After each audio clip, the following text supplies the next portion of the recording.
बिस्मिल्लाहिर्रहमानिर्रहीम। अस्सलाम वालेकुम नाज़रीन, मैं हूँ साकिब बशीर। आज की वीडियो में नाज़रीन हम बात करेंगे, एक तो जो ट्राइब्यूनल्स हैं उनके केसेस अब फिक्स हो चुके हैं, तो उसमें हम बात करेंगे कि अब जो इलेक्शन कमीशन है अब वो जो है वो अथॉरिटी करार दिया जाएगा या आईनी अदालतों का कोई रोल इसमें रहेगा।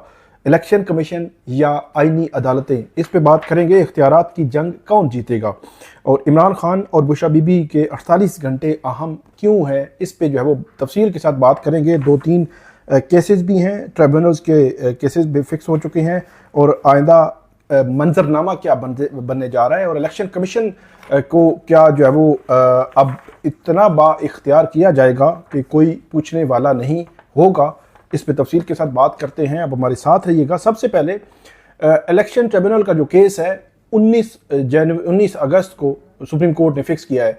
ये 8 ट्रिब्यूनल्स हैं पंजाब के, जहां पे जो जज ट्रिब्यूनल के लाहौर हाई कोर्ट के तैनात किए गए थे, उनको लाहौर हाई कोर्ट के चीफ जस्टिस, उस वक्त के चीफ जस्टिस मलिक शहजाद अहमद खान, उन्होंने उसको तैनात किया था, जिसको सुप्रीम कोर्ट में इलेक्शन कमीशन ने चैलेंज कर रखा है। और इलेक्शन कमीशन का मौक़िफ़ यह है कि यह हमारा इख्तियार है, लाहौर हाई कोर्ट का इख्तियार नहीं है।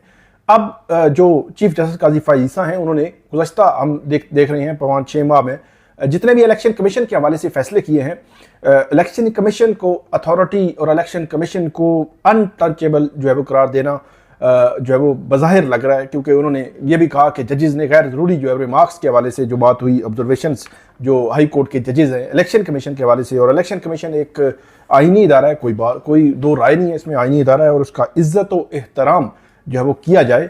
तो अब 19 अगस्त को ये तय होना है कि जो ट्रिब्यूनल्स हैं वो अब तैनात इलेक्शन कमीशन ने करने हैं या जो है वो लाहौर हाई कोर्ट के चीफ जस्टिस का भी कोई किरदार होगा। क्योंकि पिछली समात पे ये बात सामने आई थी कि कंसल्टेशन होगी, मीनिंगफुल कंसल्टेशन का लफ्ज़ इस्तेमाल हुआ है लॉ में, इसमें कि चीफ इलेक्शन कमिश्नर और चीफ जस्टिस हाई कोर्ट वो आपस में मीनिंगफुल कंसल्टेशन करेंगे और उसके बाद इन ट्रिब्यूनल्स की तैनाती होगी। सबसे अहम नुक्ता जो पिछली वीडियोज़ में भी आपके सामने मैं रख चुका हूँ कि जो मीनिंगफुल कंसल्टेशन की हद तक तो बात ठीक है, लेकिन इलेक्शन कमीशन ये कहे कि इन 5 में से ये जज तो लगने चाहिए और 3 नहीं लगने चाहिए, ये मेरा ख्याल है बड़ी एक तज़हीक अमेज़ बात है। ऐसा बिल्कुल भी नहीं होना चाहिए। उसकी वजह यह है कि एक जज जो ट्रिब्यूनल अगर हेड नहीं कर सकता तो वो उसको फिर बतौर जज भी जो है वो केसेस सुनने का इख्तियार नहीं है। ये मैं एक रियलिस्टिक होकर बात कर रहा हूँ कि एक जज जो है वो सुबह से लेकर शाम तक आम लोगों के केसेस सुन रहा होता है, उसके फैसले कर रहा होता है, खवास के केसेस भी सुन रहा होता है, बड़े हाई प्रोफाइल केसेस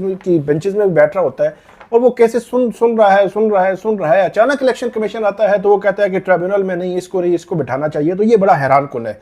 इससे कबल जस्टिस अकील अब्बासी की ये रिमार्क्स भी आए थे कि उसमें उन्होंने कहा था कि पैनल जजेस का, इलेक्शन कमीशन ने कहा था कि पैनल जजेस 5, 7, 8, 10 जजों के नाम दे दें, हम 3-4 उसमें जो है लगा देंगे। तो ये भी एक बड़ा हैरानकुन मामला था। अब ये देखना है कि क्योंकि जस्टिस आलिया नीलम जो लाहौर हाई कोर्ट की जज हैं, उनकी जानिब से ये आया था कि ये ज़राए से खबर आई थी कि उन्होंने जो 8 जज ट्रिब्यूनल लगाए गए थे, उन्होंने कहा कि वही होंगे। अब देखना यह है कि सुप्रीम कोर्ट क्या करती है कि एक तरफ तो सुप्रीम कोर्ट के चीफ जस्टिस काजी फ़ाइज़ ईसा हैं, बाकी जजेस भी हैं, लेकिन अब जो है वो ऊंट किस करवट बैठेगा, ये सबसे अहम और इम्पोर्टेंट मामला है कि ऊंट को किस करवट जो बैठना है।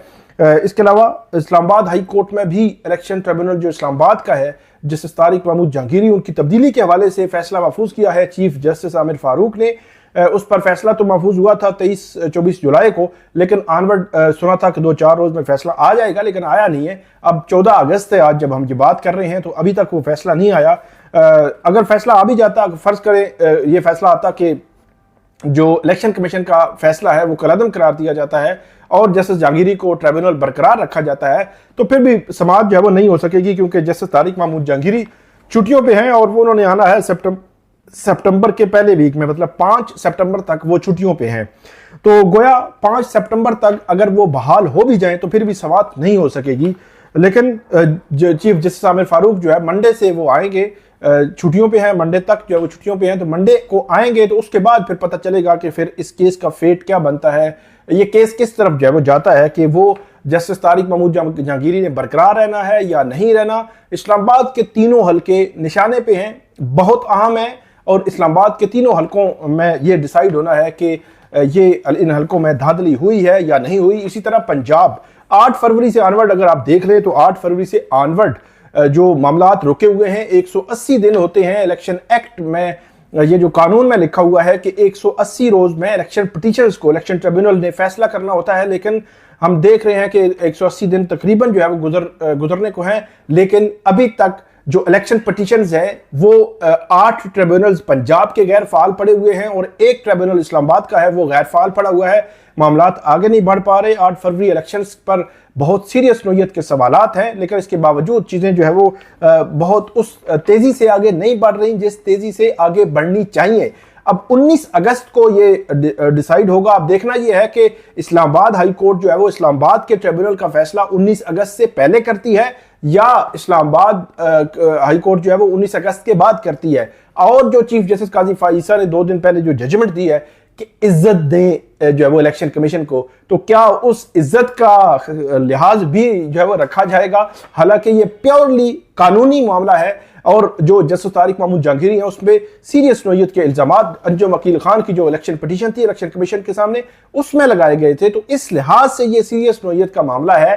तो ये देखना है कि अब ये ऊंट किस करवट बैठेगा, आइन या इलेक्शन जो आईनी अदालतें हैं या इलेक्शन कमीशन, इख्तियारात की इस जंग में कौन आगे होगा, किसका जो है वो सिक्का जो है वो चलेगा और किसका सिक्का कम और किसका ज्यादा चलेगा, ये अब देखने वाली बात है। लेकिन फिर मैं कहूंगा इलेक्शन कमीशन ऑफ पाकिस्तान पर जो इलेक्शन से पहले के जो वाकयात हैं, इलेक्शन डे के मामलात हैं और इलेक्शन के बाद के मामलात हैं, 8 और 9 फरवरी का जो मामला है उस हवाले से सीरियस सवालात मौजूद हैं और उन सीरियस सवालात का कोई जवाब आज तक नहीं दिया गया। इवन इलेक्शन कमीशन तो ये कहता है कि 13 जनवरी को जो बल्ले के निशान केस का फैसला आया था उस फैसले पर तशरीह भी उन्होंने कहा गलत हमने नहीं की। हालांकि सुप्रीम कोर्ट के 11 जजेस ये कह रहे थे कि गलत तशरीह की है आपने, लेकिन इलेक्शन कमीशन डटा हुआ है। अब नजरसानी भी दायर की हुई है। मखसूस नशिस्तों के केस का तफसीली फैसला भी नहीं आया। पिछले दिनों जस्टिस मंसूर अली शाह साहब जब मिले एक तकरीब में सहाफियों ने पूछा तो उन्होंने ये कहा कि जो मखसूस नशिस्तों के केस का फैसला है वो अब जजेस आएंगे छुट्टियों पर तो उसके बाद ही जो है वो देखा जाएगा।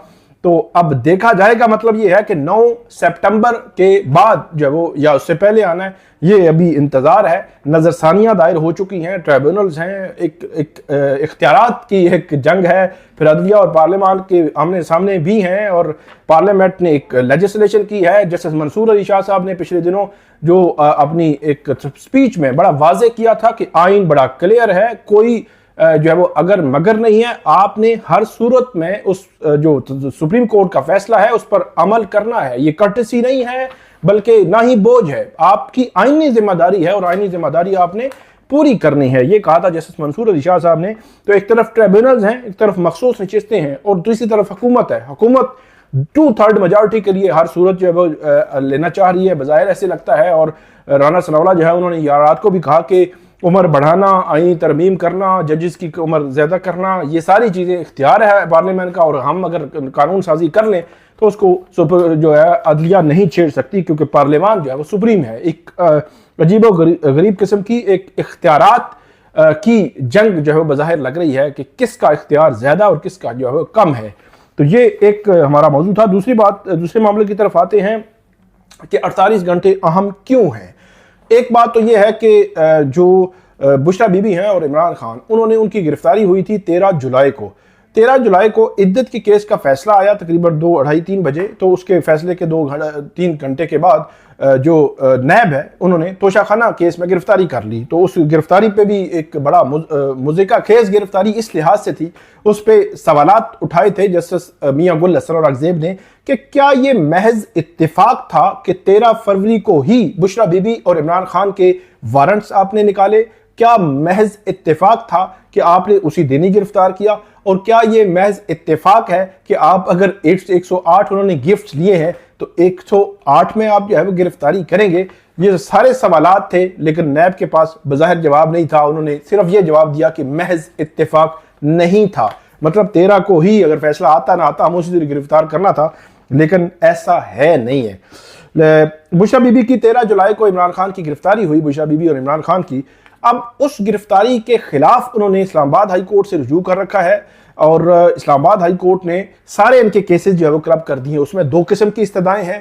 अब 16 अगस्त को केस की समाअत होनी है, 15 अगस्त को। उसमें जस्टिस मियां गुल हसन औरंगजेब और जस्टिस बाबर सत्तार, ये एक डिवीजन बेंच है जो इस केस की समाअत करेगा, जिसमें एक तो तोशा खाना का जो केस है, उस केस में जो उनकी गिरफ्तारी हुई थी, उस गिरफ्तारी को गैर कानूनी करार देने की इस्तदा की गई है। दूसरा, तोशा खाना केस जो है वो वही बात के एक अगर जुर्म हो तो उस पर बार बार केसेस नहीं बन सकते, दूसरी उनकी इस्तदा ये है। और तीसरी इस्तदा ये है कि एक केस में गिरफ्तारी रिहाई होती है तो दूसरी में गिरफ्तारी, दूसरे में रिलीफ मिलता है तो तीसरे में गिरफ्तारी। तो इस तरह की जो बदनीति पर मबनी गिरफ्तारियां हैं, इनको रोका जाए। 3 किस्म की इस्तदाएं हैं, मुख्तलिफ उनकी दरखास्तें थी, कोई सिंगल बेंच में, कोई डिवीजन बेंच में, और कोई पुरानी जो जब तोशा खाना का केस आया था, ये अप्रैल मई की बात है, जिन दिनों तोशा खाना का केस शुरू हो रहा था, call up notice Imran Khan और बुशरा बीबी को गए थे। उन कॉल अप नोटिस को उन्होंने चैलेंज किया था इस्लामाबाद हाई कोर्ट में। चीफ जस्टिस आमिर फारूक और जस्टिस तारिक महमूद जहांगीरी, पहले उस पर ऑब्जेक्शंस खत्म हुए, उसमें नोटिस हुए, लेकिन वो केस 2-3 मंथ लगा ही नहीं, लगा तो उसमें टाइम नहीं था, जो लिस्ट जो है वो कैंसिल हो गई या कुछ हो गया, जजेस नहीं थे, 2-3 मंथ केस लगा ही नहीं। केस लगता तो हो सकता है रिलीफ में मिल जाता, तो उस केस को भी इन्हीं के साथ जो है वो क्लब कर दिया गया है। तो 3-4 किस्म के केसेस एक ही जगह जो क्लब किए गए हैं। और 15 अगस्त को जस्टिस मियां गुल हसन औरंगजेब और जस्टिस बाबर सत्तार समाअत करेंगे। और समाअत में ऐसे लगता है कि कुछ ना कुछ जो क्रक्स आ जाएगा कि नैब क्या सोच रहा है और जो जज क्या सोच रहे हैं, और क्या जज ये समझते हैं कि ये गिरफ्तारी गलत है, और क्या जज ये समझते हैं कि ये जो तोशा खाना या एक ही जुर्म में बार मुख्तलिफ केसेस नहीं बन सकते, और क्या जज ये समझती है अदालत कि जो अरेस्ट है वो बार बार इसी बदनीति की बुनियाद पर कि एक बंदा एक केस से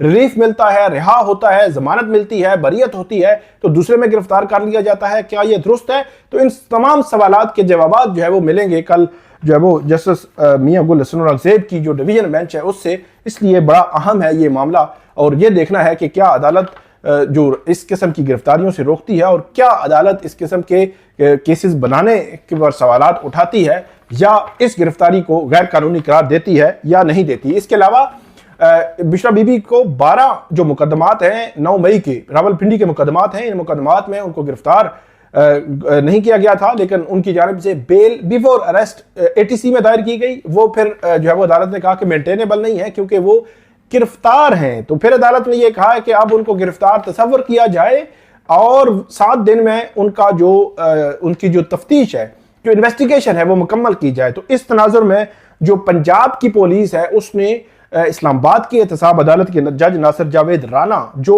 ट्रायल कर रहे हैं 190 मिलियन पाउंड केस का, उनसे इजाज़त ली और उनसे तफ्तीश के लिए इजाज़त ली गई। और उनमें 7 दिनों में उन्होंने 19 अगस्त तक अपनी जो तफ्तीश है वो मुकम्मल करनी है। 7 दिन मतलब कि 12 अगस्त को ये केस सुना था ATC पिंडी ने, और 12 से 19 तक 7 दिनों में उन्होंने अपनी इन्वेस्टिगेशन मुकम्मल करनी है। अब इन्वेस्टिगेशन करेंगे, और वो मैंने आपको बताया था कि जो सदाकत अब्बासी हैं उनके बयान को लेकर के वो कुछ जूम की मीटिंग थी, उस जूम की मीटिंग में कहीं बुशरा बीबी की इजाज़त थी या मौजूद थी, इस किस्म का बयान है, जिसकी वजह से उनको 9 मई के केसेस में रखा गया है। 19 जनवरी को उनको इस केस में मुलज़िम बनाया गया था, गिरफ्तार नहीं किया गया था। और गिरफ्तारी के लिए फिर वही बात है कि इंतज़ार किया जाता है कि एक केस में अगर रिहाई हो तो फिर गिरफ्तारी की जाए। हालांकि लॉ और कानून बड़ा वाजे है, एक केस में गिरफ्तारी, सब में गिरफ्तारी जो है तस्वर होगी, जो केसेस आप पे होते हैं, और आप हर पुलिस जो है वो हर केस की वो इन्वेस्टिगेशन कर सकती है। लेकिन यहाँ पे कानून उल्टा जो है वो चल रहा है। और इसमें 190 मिलियन पाउंड केस में भी कल समाअत है, जिसमें बुशरा बीबी की बरियत पर दलाइल होने हैं। बुशरा बीबी को बरी करने की सदा की गई है, और इसके अलावा वहाँ पे जो तफ्तीशी अफसर हैं उनकी कुछ उनके बयान पर जरा हो चुकी है और कुछ रहती है, तो उन पर जरा भी होनी है। और जो इमरान खान के वकील ये बताते हैं कि एक उनकी दरखास्त खारिज हुई थी कि रिकॉर्ड मंगवाया जाए कि ये केस तो बंद हो गया था, खुला कैसे, तो वो रिकॉर्ड अदालत ने नहीं मंगवाया, उनकी दरखास्त खारिज कर दी है। तो उस का ऑर्डर लेने के लिए वो अदालत गए थे, अदालत से ऑर्डर उनको सिग्नेचर नहीं हुए, दस्तखत नहीं हुए, वो ऑर्डर उनको मिला नहीं है, तो इसलिए वो अभी चैलेंज नहीं कर पा रहे। तो ये भी काफ़ी इंटरेस्टिंग सूरत हाल है। कल 190 मिलियन पाउंड केस की भी समाअत है। जो अडयाला जेल में एहतसाब अदालत के जज नासिर जावेद राना करेंगे। और ये केस भी बड़ी तेजी से आगे की तरफ बढ़ रहा है, अपनी कंक्लूजन की तरफ बढ़ रहा है। देखना यह है कि इसमें होता क्या है, और जो दरखास्त जिसको खारिज किया है एहतसाब अदालत के जज ने, वो जब इस्लामाबाद हाई कोर्ट जाएगी तो क्या इस्लामाबाद हाई कोर्ट उस ट्रायल को रोकेगी या नहीं रोकेगी, सबसे अहम सवाल ये भी है। तो ये थी आज की अपडेट, उम्मीद है आपको पसंद आएगी। इस पर फीडबैक दीजिएगा, कमेंट कीजिएगा। बहुत शुक्रिया।